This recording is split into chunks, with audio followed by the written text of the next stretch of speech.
La caverne du Dragon, lieu stratégique et mémorial renommé de la Première Guerre mondiale situé sur le chemin des Dames, a fait l'objet fin 2015 d'une fouille préventive au nord du site.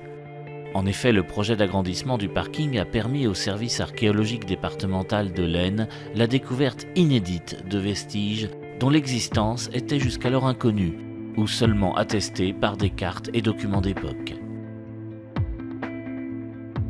Ici, on est au chemin des Dames et spécialement sur l'isthme d'Urtebise, donc une zone qui fait 450 mètres de large. Donc c'est une zone stratégique, c'est l'endroit le plus étroit pour franchir le chemin des Dames.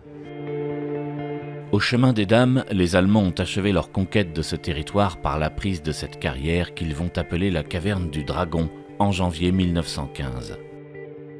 Ils ont su tirer le meilleur parti du terrain, une formidable position défensive surplombant la rivière Aisne qu'ils ont truffée de casemates en béton et organisée en profondeur jusque dans les carrières souterraines qui leur servent de refuge pendant les bombardements.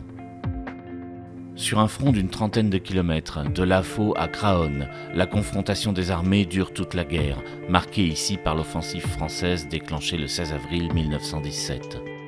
Malgré des objectifs et des moyens ambitieux, elle ne permettra pas la reprise du plateau du chemin des Dames, devenu forteresse allemande, et se soldera par d'immenses pertes humaines qui seront pour partie à l'origine des mutineries du printemps 1917.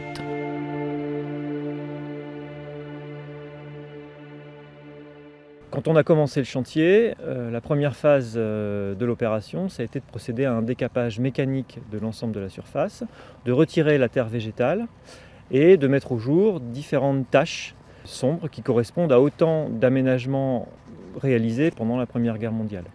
Des boyaux, des tranchées, des abris bétonnés, et on a aussi mis au jour énormément d'impacts d'obus qui ont été comblés après le conflit pour permettre la remise en culture.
Ça fait longtemps qu'on se doutait que les positions hautes de l'isthme d'Urtebise étaient reliées donc à la caverne qui est en dessous, à la carrière souterraine, la Creutz. Il existe un boyau qu'on a localisé, 15 mètres sous nos pieds, qui monte à 30 degrés d'environ 5 mètres, marque un angle droit et se développe vers le sud.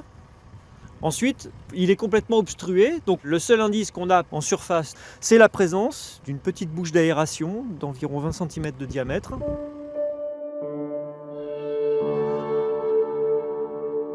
On est à 14 mètres sous terre, sous le champ de bataille.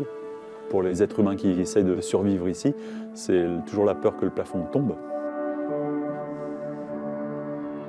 Grâce aux cartes militaires et grâce au plan de la carrière et à la connaissance actuelle du lieu, on a notamment une galerie qui emmènerait sans doute vers le chantier de fouilles.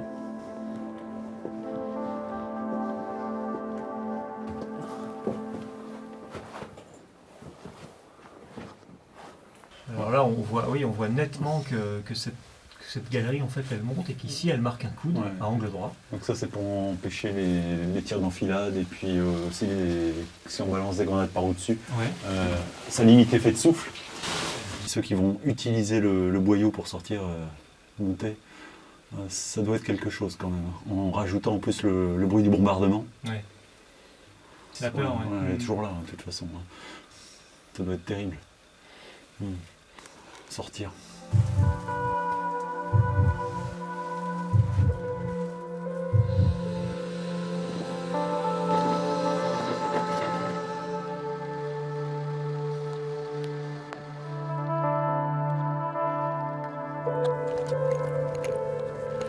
Alors si on a eu tant de mal à le trouver, ce boyau, c'est qu'il était occulté sur près d'1 mètre en surface par des impacts d'obus. Le seul indice qu'on avait, c'était cette cheminée. On se rend compte en fait qu'elle est installée à l'extrémité du boyau. On parvient à faire la connexion physique entre la caverne et la surface, mais ça pose aussi toute une série d'autres questions, c'est-à-dire quelle est la fonction de ce boyau, comment il était utilisé, par qui il était emprunté, etc. On voit vraiment les tôles qui sont appuyées là, sur les IPN, donc qui font penser à un comblement d'après-guerre pour obturer l'entrée du tunnel, là, du rebouchage et de la remise en état des terrains. On peut imaginer le trou béant, là encore, l'accès jusqu'à la surface. Donc ça a été comblé avec de la terre, avec tout un tas de fragments d'obus, enfin, plein de choses, plein d'objets métalliques. Voilà. Mais le reste du tunnel, par contre, lui, paraît relativement dégagé. Le tunnel, il est empruntable tel qu'il a été par les occupants. Quand on regarde, c'est assez fascinant.